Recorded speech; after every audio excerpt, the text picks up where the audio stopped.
première. 7h30, c'est l'invité café. Bonjour à toutes et à tous, super content de vous retrouver pour l'invité café de ce lundi matin. Je reçois Dimitri Pitoev, membre du secrétariat exécutif de la Confédération syndicale Atia et moi, mandaté pour la protection sociale généralisée. Dimitri, bonjour.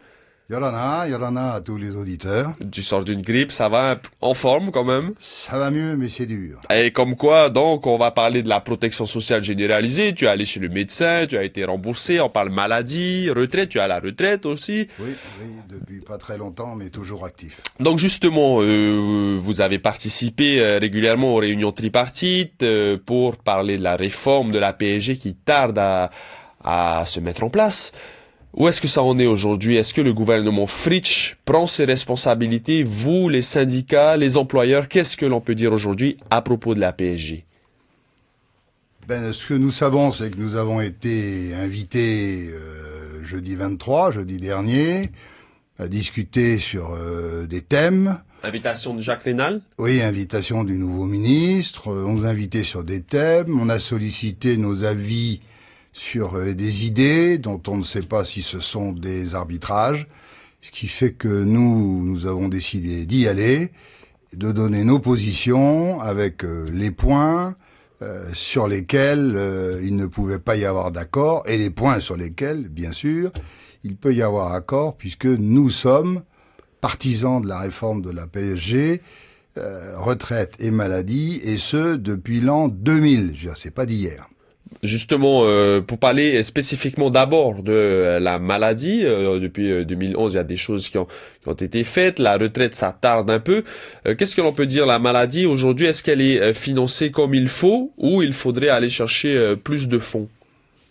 Non, le grand souci de la maladie, c'est que le total des dépenses, qui est d'environ 60-65 milliards, est financé principalement par les salariés.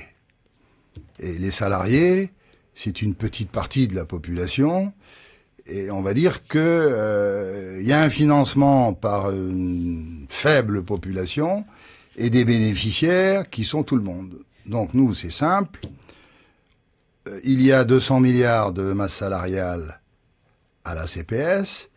Il y a 400 milliards de revenus des ménages.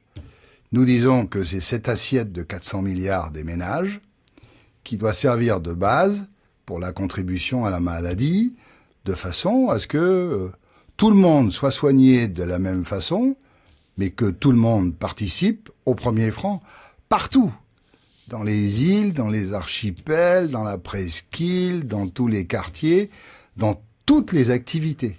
On ne veut pas qu'il y ait des gens qui échappent, parce que ces gens qui ne payent pas bénéficient aujourd'hui. Et les salariés, peut-être qu'on pouvait le faire avant, mais les salariés ne peuvent plus payer pour l'ensemble de la population. Ce que vous dites, c'est que les charges sont trop importantes actuellement pour les salariés qui non seulement payent pour les maladies, mais on parle aussi de payer pour les retraites aussi. Alors, il faut distinguer la retraite et la maladie, parce que la maladie, effectivement, les salariés, ils payent à la fois des cotisations et ils apportent 10 milliards sur les 12 milliards de produits de la CST. Ça vient des salariés. Donc on cotise 35 milliards, on a de la CST 10 milliards, et en plus les taxes sur la consommation, boissons sucrées, etc., les salariés y participent en allant faire leurs courses, en consommant. Donc, les salariés. Le résultat, c'est que c'est le monde du travail, salariés, entreprises, qui paye. C'est le coût du travail qui augmente. On sait que c'est un frein au développement. Il y a plein de revenus à côté qui ne sont pas sollicités pour financer la maladie. Et pourtant, les gens qui disposent de ces revenus bénéficient de l'accès aux soins de la même façon que les autres. Donc nous disons accès aux soins pour tout le monde, égalité de tous devant l'accès aux soins et la maladie, participation de tous au premier franc gagné. avec des mesures particulières pour ceux qui, effectivement, ont des revenus extrêmement faibles. Alors les retraites, c'est un autre dossier, l'autre caisse chaude bouillante, hein, comme on pourrait le dire. Qu'est-ce qui va être fait? Quelles sont les pistes de réflexion rapidement? Parce qu'il faut du courage pour prendre des décisions finalement. C'est là où le bas blesse. Alors sur la retraite, d'abord la retraite, c'est les salariés. Et la retraite, c'est le minimum vieillesse. Donc là, il y a un grand souci. Puisque les décisions du gouvernement pour le minimum vieillesse font que, en gros, il vaut mieux toucher le minimum vieillesse que de travailler longtemps. Que de travailler longtemps et de toucher une pension après 35 ans de cotisation, qui arrive à être inférieure, puisque le minimum vieillesse d'un couple marié, c'est 140 000 francs par mois, exonérés de toute cotisation. La pension moyenne actuellement versée, en tranche A de la CPS, elle est autour de 140 000 francs. Donc, pourquoi cotiser et travailler 35 ans si j'ai la même chose avec le minimum vieillesse majoré en étant marié? On pense notamment à cotiser plus longtemps, peut-être 40 ans. Vous, en tout cas, vous proposez ça à mettre en place en 2023. Alors, nous, on pense que il faut une réforme nécessaire, indispensable, mais progressive.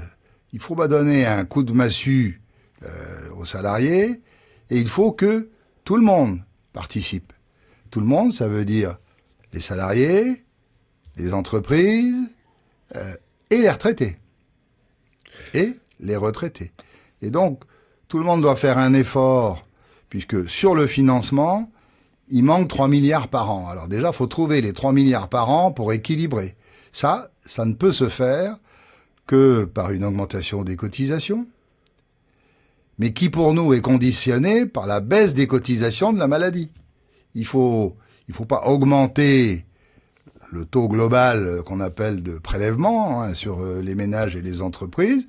On dit si on baisse de 3%, 4% la cotisation maladie, ces 4% ils peuvent être reportés sur la retraite et on va rééquilibrer la branche retraite, ce qui n'empêche pas de prendre les mesures pour équilibrer à plus long terme le régime. Et imaginons, Dimitri, on augmente légèrement les cotisations, on augmente la durée de cotisation et on baisse les retraites, par exemple. Est-ce que le déficit va se réduire considérablement? Parce que l'idée, certes, c'est de ne pas baisser les retraites, mais ça pourrait arriver, finalement.